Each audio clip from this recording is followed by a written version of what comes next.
good, actually. You also Thank you. This was last year, actually. Yeah. Might have been a Black Friday, actually. Well, you're really cheap, huh? I am super cheap when it comes to clothing. I just don't think that you should have to pay that much. I don't know. What have we got here? What is this? What's my notepad? All right, everyone, how you doing? We're gonna talk about the secret behind your favorite hobby store. What's the secret, Chris? You took my job. I'm taking your job because you have no voice. Welcome back to Lords of War. You're gonna have to talk a lot louder than that. I'm gonna do my best, guys. This is, I believe it or not, this is a great voice compared to what I've had for the last 7 days. So, yeah, gonna push through. So you got your hobby store in your town. It's the biggest one. They got like thousands of square feet. They carry everything. They got, I don't know, they got like stacks of VIP collector booster magic packs, and they made a pyramid of GW Christmas bundles, and they carry all kinds of rando games. They got, I don't know, Rumble Slam and all those other. You can't say Rumble Slam when I'm sipping coffee, dude. Those other random. That was a dangerous situation. British lead belt small company games. TT Combat. They just got stuff. They got stuff you can't even believe they got that stuff. And they got you gotta blow the dust off the blister when you go. Yeah, but they got it. They got it. They have it there. Yeah. So, but pretty cool place, probably. Pretty cool place, and you can go in. You can play for free. No one asks you questions. You can do whatever, man. It sounds like the promised land. Yeah, you roll in. It's Paradise City. So how does that, Sounds like a rec center. Like a rec center, yeah. And so how do these things make money, Chris? Well, that's a great question, and I would be remiss if I didn't stay up late some nights thinking about such questions. It's true. When you worked in the industry as long as we have, and you know the economics of things like margins and rent and staff costs, and you can kind of work backwards a little bit from certain things, and the answer, sometimes the answer, but I think this is more often not the answer, is just that the person has an incredible bankroll, right? So there's a lot of secret money that people don't know about. Secret money, yeah, behind a lot of these like big hobby shops that are well established. And I don't want to name names because I don't think that's really fair. But like you end up like just coming to know this information over time as you work in an area or get to know people in the industry. The audience is now like, you guys are like really sad and butthurt, and you guys don't. I'm very happy. I love scraping a living. It's my favorite. Who doesn't want to have just money or whatever? You sound like it now too. I do fit the part now. He cleans chimneys. Please, sir. He cleans the chimneys. It's the black lung actually for my side jobs that I have to do in the hammer. Because how appropriate. Yeah. Oh man. Yeah. But anyone for new Americans, Chris lives in the Canadian steel town, in the Canadian version of Pittsburgh. It's Pittsburgh, yeah. Where you drive by a literal scene that looks like Live in the Berg, baby. It literally looks like Mordor from the highway.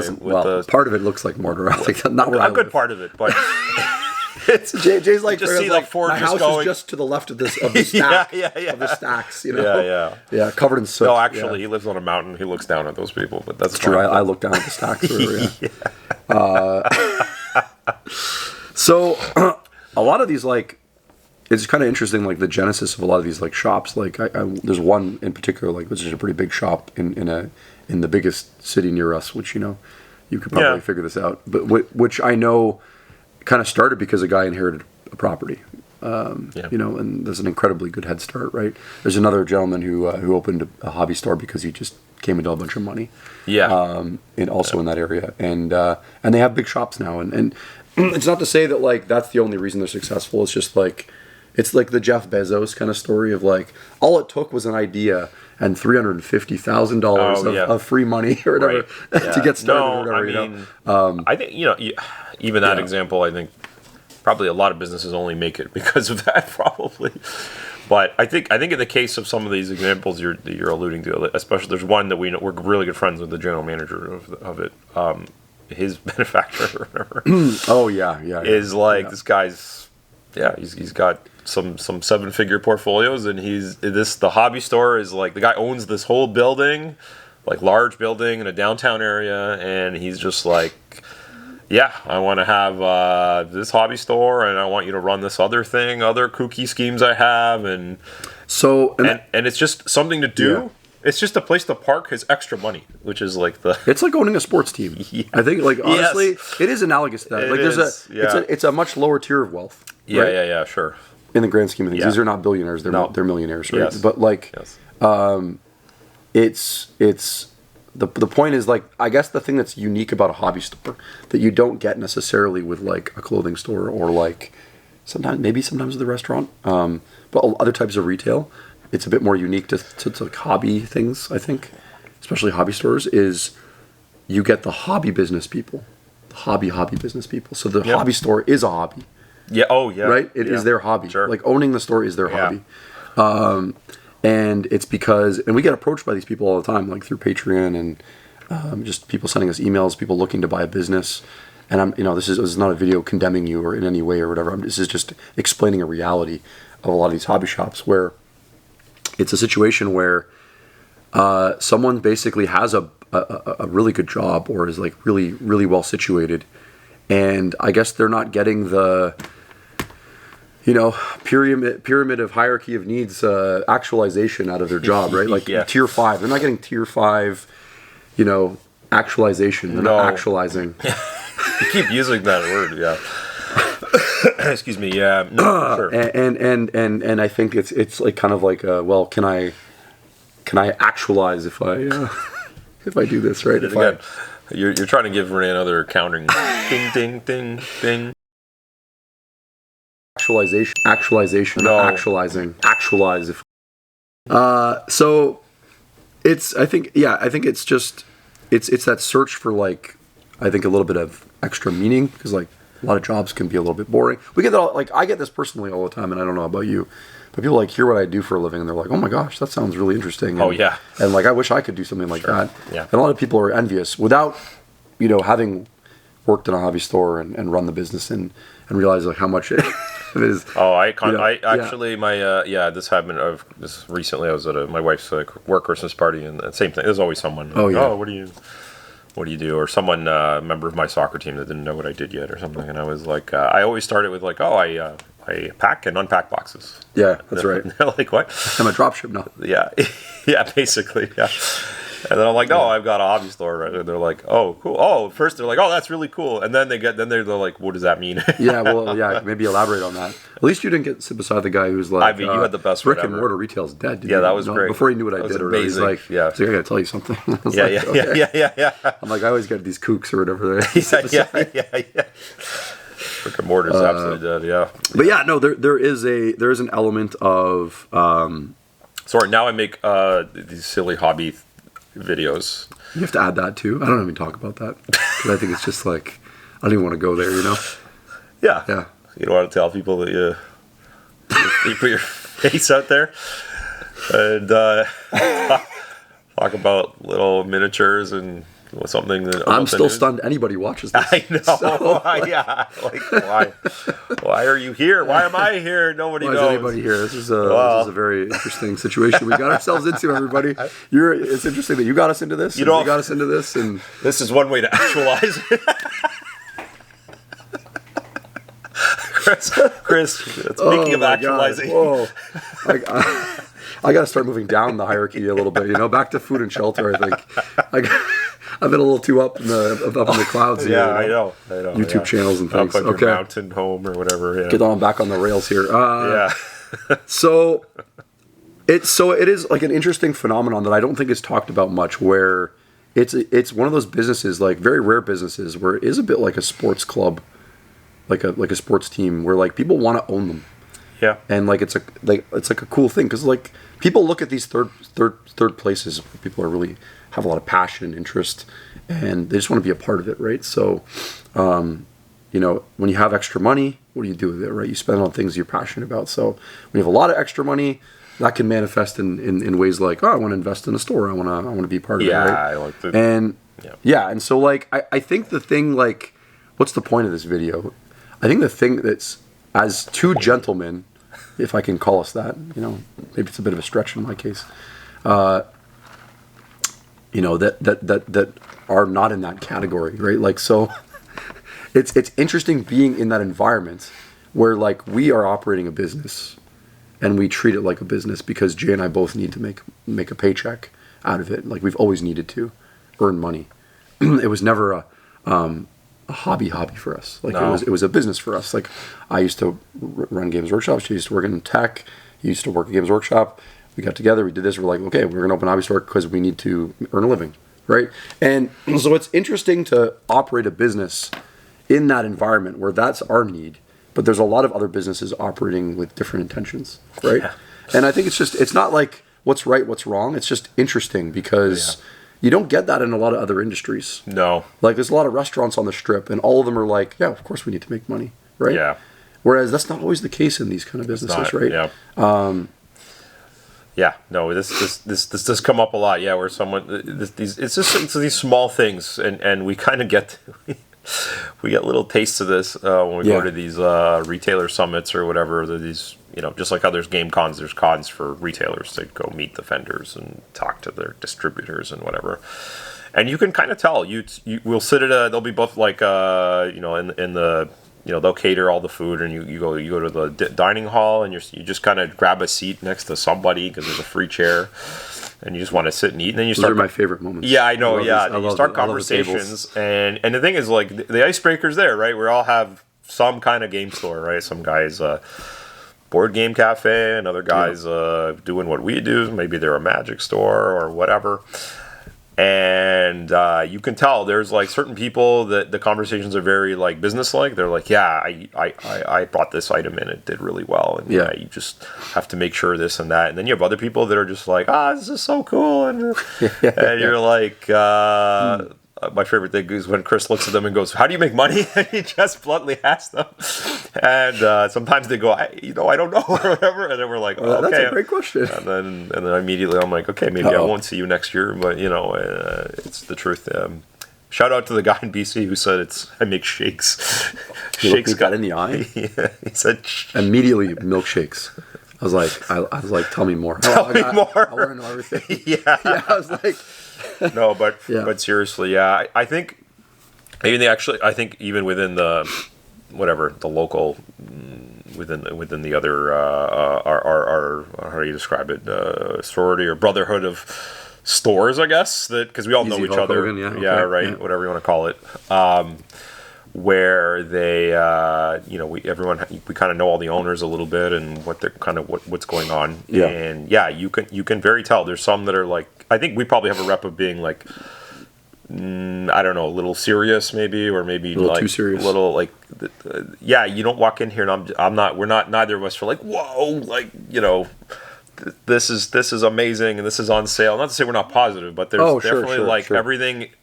I guess like our customers and people know that it's business here. Like it is a fun place to be, and we have gaming and painting, and we do run events, and we have amazing customers and all that. But like there is no like. I would just say it's professional. It is. To me, that's what that is. But I know. I mean, I guess that's not like. There's no standard across the. It is always crazy, or to me anyway, that like people will, usually it's someone who's never been here or whatever, they approach with, they either lead with a question or an idea or something, or a behavior that like, I'm like, why is this acceptable here? It's a very telling thing sometimes. It's like weirdly, like you can't like lawyer all day and not buy anything at a big box store. Like eventually someone will be like, what are you doing here? Or any other place, or ask for, or kind of take advantage of the space. Or it's like, hey, is it cool if I come here and just like spend 6 hours here once in a while, and is that okay? Or like people like literally ask that question, not so many like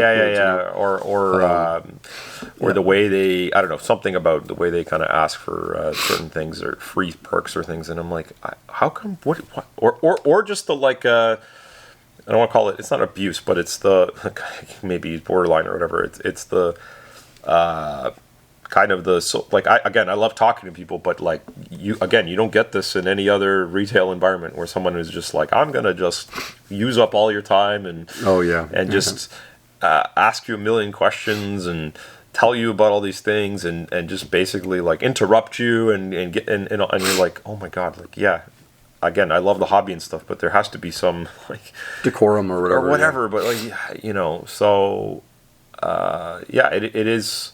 So anyway, we run things a little more. We're not as the, I don't know, we're not the jester dancing around or whatever. Yeah, I mean, but you can tell, yeah, some places, and then you wonder, like, I mean, we're still. I still would put us in the like the top 5% of places that like you can go and you're going to get a conversation from somebody. you will, yeah, Because like, you know, Sure. I still think there's way more shops that you go to and you just That's get true. ignored, right? Like, That's true. So Anyway, where was I going with this? It's just kind of, there's a lot of words to kind of say that, yeah, it's a little less, yeah, it's a little more serious or whatever, professional. We'll use professional. I think is the best term. And some places are less professional, and maybe because, yeah, they can, maybe money, if money isn't the main goal. Then, yeah, and that's you know, it, right? Like at the end of the day, I think like to your point, like that all comes from a need, right? Yeah. It's a need for us to be serious. Like we have to be serious. Like we have people that depend on us, right? So that's a pretty serious thing. So I think out of that grows a lot of like serious kind of. Even our answers are behaviors very blunt sometimes, and I think people like that actually. Like I really, It's honest. Really try never to be like, you know, someone would be like, oh, when's this thing? How much is this? Why is this cost this? And I'll tell them straight. I'm like, I've literally said to people, they'll be like, can you do better on this Infinity airbrush? And it's like $530. And I'll be like, I can't, man. Do you know how much it cost me to bring it? And I'll tell them, like, it cost me straight up like $350 to bring this. Yeah, I'm not making much on this. And Yeah. they'll be like, oh. Yeah, and it's something you're going to buy and use for 25 years. Like I can't. You'll never, like, and it's not something you're going to re-up you every hit them year, with you know, those like- things. I'm like, I paid. Same with like this happens all with Pokemon too. They'll be like, man, this Pokemon box is like whatever booster box like $400. I'm like, yeah, they made me pay $305 for it. And they're like, what? And I'm like, yeah. So Yeah. you can have those. Like I never beat around. If someone says, oh, do you think I'll be able to get this thing? Sometimes I'll say probably not. Just because, like, I've got a list of people, I know I'm getting this little. I'll put you on a list as well, but if you find it elsewhere, buy it there because, like, I can't promise. Yeah. I just really never try and put any sort of like, well, and that's why I think we have a very good track record of generally not overselling on items, and we're very upfront. We try and do our diligence. We do talk to a lot of people, and I have no problem. Unless they tell me not to like go around and solicit business sometimes on releases and be like, hey, do you want this? And like, and I've always like as a habit always tried to take the time to like spend the extra 5 to 10 seconds to explain something to somebody, not just give an answer like someone will be like, oh, do you have this board game? Yeah. And I'll be like, no. Like I don't just say no. Like I'll be like, no, let me look into that, and Sure. and I'll take the 20 seconds and be like, oh, the reason you're having trouble finding it right now is because it's out of print, or and so like don't overpay and just wait, be patient. Something maybe we can get back in the future, like just to kind of offer that little extra insight, I guess. Yeah. So I think we trailed off pretty good here. Yeah, I mean it's kind of an extension of what we were talking about. It is. So the why do we? So we know of a few places that definitely have the large war chests or whatever you want to call it, or access to cheap capital, let's call it. Yeah. What does that get you? What does it get you? That's a great question. And why is that a precursor to... Well, I think most people would acknowledge that it gets you mostly everything. If you have a lot of money, you can easily make a lot. So in the retail world, though, like what is it in serious terms, having a ton of extra capital is really, really important to run a business, because it is a very capital hungry thing. So on day one, the thing it gets you is like a really big stock. Yeah. So and if you have more things, you can make more money, right? So that's a huge upper hand if you can stock. If you can stock a lot of things and go deep on things that are important. That's the other thing is when new things come out that you know are going to be slam dunks. You're not like cash struck. You can always go heavy and deep on stuff. Oh. You can be patient. Yep. You don't need to turn things over quickly because you have a lot of money. Patience is a huge advantage, especially in things like the one-off release boxes from like Games Workshop. If you stock up on those, you might be sitting on them for a while, but they will sell well over time, right? In the TCG world, especially, if you can be patient and sit on a lot of boxes, things go up over time historically really, really well, right? So that tends to work out really well in your favor in the long term. And if you're never in a situation where you're like, oh, I only have this much of my money in my account, you're never in the situation where you're going to miss out on things. That's the big thing, right? Or you're like, you have the ability. This is the other big thing, and I think this is the thing that more often than not ends hobby stores. You can absorb failures. Yeah. That's a huge thing. Yeah. Being able to take blows to the face, the chest, and get up and keep going. When other stores are taking those blows and going under or completely restructuring their business because it screwed them over so much. Yeah. You could. That's where you could take on like a whatever. I think makes me think of a bit of in recent memory Lorcana or something. You can just like roll in day one, have just tons of boxes. Yeah. And sell. You take advantage of that absolute lightning that happened that lasted for like, I don't know, 6 months. And then, but set after set, you can still bring in a lot. And then once that golden time ends, you're like, okay, whatever. You still made so much in the upfront. Yes. Whereas a shop like, not that we're like a big store like that, but like a shop like us would be like, okay, we kind of got to be conservative because we can't really afford. We could afford a couple times like that, but like we don't really want to afford it, right? Well, the end of the day is that a few extra cases that you have of those booster boxes, once it reaches a certain like time, they're just dead. Like you're like stuck with them, and that could be $2,000 or something that you're like, I can't redeploy this. Exactly. Yeah. Whereas rich guys like, whatever, I'll tax write-off or something. Like, I don't know. They'll just throw it in the basement. They'll find a way. They'll eBay it for $5 a box, whatever they need to do. And they're like, life's fine. I made my coin on, when it was hot, and I'll move on to the next one, right? And then because they continue to buy at large volumes, the distributors also they're always willing to give you more than as much as you want. That's the other big. And another trend. I mean, this is particularly true in like the bigger box retailers and stuff like that. But like this does happen at the hobby level as well, especially in the card world. Is if you can buy super heavy, right, you can outweight everybody else with a portion of your stock until everyone's sold out. Yep. And then you can massively increase your price. Yeah. So you can do the surge pricing thing, right? So. You see that a lot with the bigger shops that have really deep inventories. Well, they like sell waves of their inventory. They can be like, we got 300 boxes of this, and we'll put the first 100 up for regular price, and then the next 200 or whatever, 20% more because it's out of stock everywhere. Sometimes it's like 100, whatever, 200%. Crazy number. Yeah. Anyways, I thought it was just a kind of a fun thing to discuss. You get a lot of this sort of like it is a really unique type of business where you get a lot of people entering the business with very different motivations. Yep. Right. And I think just as a consumer, maybe just hopefully this like helps inform you about like you're like, okay, I go to this store and this store and this store. It's like, why is that store that way? Why is that store that way? Mm-hmm. That might be one of the reasons. Like the people running it might have different motivations, right? Somebody might be doing it as a hobby. Some person might be doing it as like I need to make money business. You can tell right away if the store owner's behind the till and they're just looking kind of like, I don't know, upset and just like they're doing the George thing. They're just like, okay, just like working away, and then you're trying to talk to them. They're like, it's over there, and you're just like, because you're, and then a phone calls, and you're like, what is it? What do you need or whatever? That guy needs to make money. That guy really needs to make money because he's got, he's got too many bills to pay. Things are kind of slow, and he's losing his mind. Okay. It's true. The super relaxed guy or whatever. You walk in, the place is relaxed. They got like 24 staff just roaming around, playing games on the tables for fun, and everything's great. Yeah, they're probably all right. Bankrolled. They're probably Well, I hope you guys enjoyed this video. Thanks for watching. What are some ways people can support the channel? Yeah, so as usual, you can hit up the Patreon, and you can throw a few bucks there if you like, or not, it doesn't matter. And then obviously the likes and subscribes are free, and we appreciate those.